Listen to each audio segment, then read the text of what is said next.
welcome to the Writer's Life, a place where you get the sight, sound, smells, taste of my particular writer's life. Where you get the truth about the writer's life, and nothing but the truth. So help me God.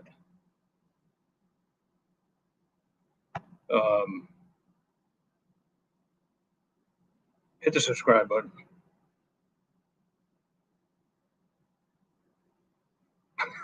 Take two. Ow, fuck. That little metal thing. Hit the subscribe button, punch the like button, and tap the bell for notifications so you don't miss out on even one single uber exciting video. So I took the full 4 days off of the holiday weekend, as they say at the local Chinese restaurant, because just writing my butt off right now. I got like 3 projects going. I'm trying to get one edited, or about to get one edited, Wayne. Another. I just had one come out, The Squatters. Haven't done anything to promote it yet. But this past weekend did get up as far as like, I don't know, like the high 20s in the hard-boiled bestseller list on Amazon. Big deal, right? You know. But this one, normally when I bring out a new book, I usually price it at just 99 cents just to get it moving and all that sort of stuff. But this time I was like, nah, I'm gonna price it to sell at $2.99, but then I'm gonna raise the price, normalize the price after the holiday weekend, which I have done. So naturally, sales sort of slow a little bit. But at the same time, I had a written word media stack. It was like a bargain booksy one day, and e-reader news today, and then like I don't know what, something else another day, and it did quite well actually. Got my money back, and sold a bunch of copies. Not like a book bub, but speaking of book bub, towards the end of this month, Max Gator will be a global book bub. This is like my 5th in a row, and in fact, this one was strange because I'm like, oh, now I'm going to have to like go through, you know, after achieving like a personal best, getting like 4 book bubs in a row. I was like, you know, that can't last. That's unusual. Now it's going to be, I'm going to have to, you know, keep submitting for a couple of months or 3 months before I get another one. It would be perfectly normal. But I applied for the book bub like at lunchtime, like a week and a half ago, whatever, a week ago. And by 2 o'clock, they sent me like a note saying, congratulations, you've been accepted for another book bub. I was like, holy fuck. Wow, somebody likes me over there. Thank you. Actually, I think more the story is more like they needed something for that. They were looking for a book that would fit the bill for that particular weekend, and I happened to be in the right place at the right time. So it's good. It means it will be yet another good month. But man, like prices are going up again. Like I just got my son and I have the same. One of my sons had the same auto insurance person, so they send us one bill, which I hate. I wish they would send them separately. And only like 2 months ago, it was like $150 for the 2 of us. Now it's like 200. Thanks, Joe. What? That was Joe's look during the debate. Unbelievable. That's not what this is about. So it was funny how time flies over the past 10 years. My buddy and I were talking the other day. So I'm trying to make some Hollywood stuff happen again, or whatever. Very difficult these days. Even though some of my colleagues are doing great. As I mentioned before, Hollywood still remains elusive to me, and I don't know why.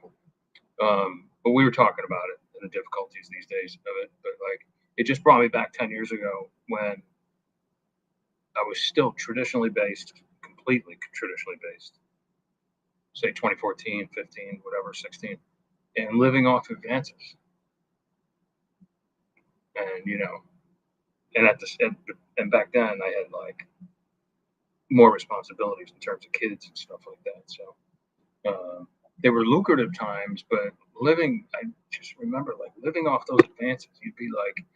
You'd get the money and you'd be like, all right, when am I going to get the next one? And you had to play the game. You couldn't put too many books out and all that sort of stuff. And I was reminded of this type of life again when my friend Mary said, "Oh, a person came to my workout class who's from Gilderland, which is a town across the river and a ways out." And she said, "Oh, it's a story that's got a New York State trooper in it. It's a murder mystery that takes place in Albany, and what yada yada yada." And Mary thought at first she was talking about one of my books, but she wasn't. She was talking about this other author who went to school here and grew up here for a little while, but then moved on. Her family moved, but she did write. She wrote a spectacular book, I guess. I'd never heard of it until now. That was published back in 2014. Die Shield or something. I forget. Anyway, it did so well. It was an Oprah pick. Like I've only known one other author who's gotten an Oprah. Well, I don't know this girl. I shouldn't say that. For this woman, I shouldn't say that.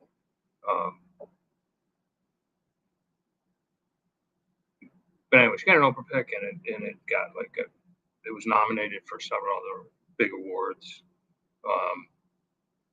and it did very well. And then she had like another book come out like 2 years later. Didn't do quite as well, which is to be expected. And then I saw that another book had come out like a year after that. Not as well. Didn't do as well as the other two. And then like in 2018, it just has like a square box with no photograph in it, like, title to be released soon or something like I don't know what. Like basically the book didn't come out. That's what happened. You can see it. And that's what, like 6 years ago now. So I suspect what happened to this person is what happens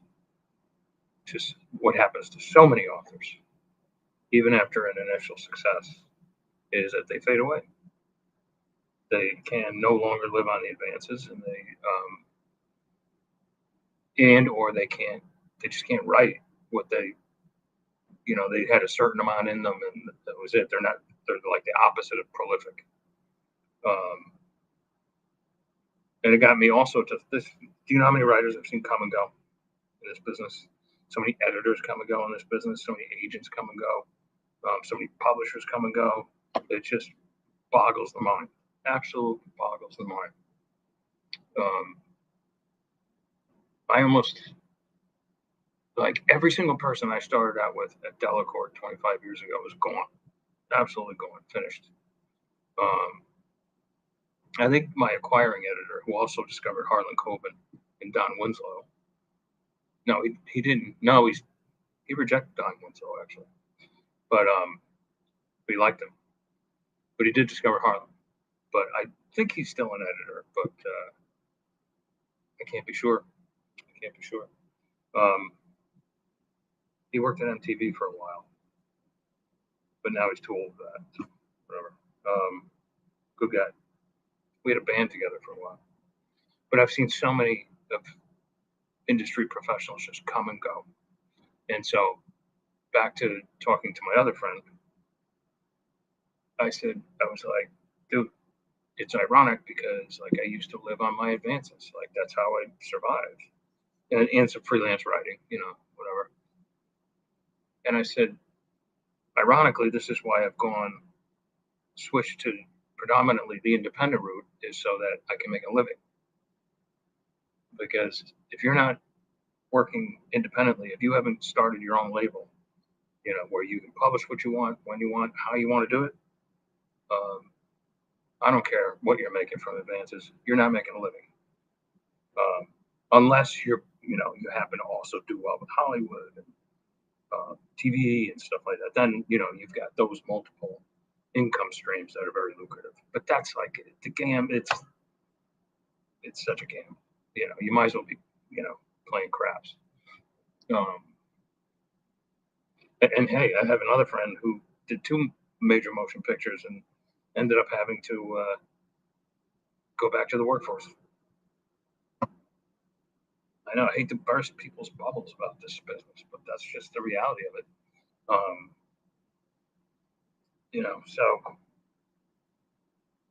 for me, I just thank God that I'm prolific and that I can put out what I want when I want. And then I was listening to Matt Taibi, who was being interviewed by Breaking Points, my favorite independent news network now. They're completely independent, and they have like a sort of conservative guy. They have a very liberal person, and sometimes they have like middle ground people, and they deliver the news. They deliver the freaking news, and I like it too because they drop out bombs. I like that. But they were asking Matt, they're like, how did this Substack thing work for you? And he's like, well, Matt's like, when I was a full-time journalist working for Rolling Stone and whatever, he's like, if you made $100,000 a year in New York City or San Francisco or wherever, like you're on top of the world. That was your salary, $100,000 a year. Like that was incredible. I don't know if you've gone grocery shopping lately, but $100,000 isn't going to get you and your family very far at all. And so he said, when I started on Substack, when I embraced to quote him, when I embraced the self-publishing model for his particular brand of journalism, he said, I found that it was very lucrative. And so he said, while all these other journalists are being fired, like last year was a banner year for journalists and reporters being fired. He's like, they had to go to Substack or something. They were kind of forced into it. And he's like, I'm probably the only person who went to Substack out of greed. And it made me laugh because I'm probably the only person I know who went to independent publishing purely out of greed. That's an exaggeration. There's others as well who are like, yeah, why wouldn't I go independent? It's more, you make more money, while having to sell far less product. So anyway, all this was interesting fodder for me because sometimes I feel like, by going mostly independent now, I'm missing out on the bells and whistles. I'm missing out on all those bragging rights and all that sort of stuff. But believe me, it's worth it. Totally and completely worth it.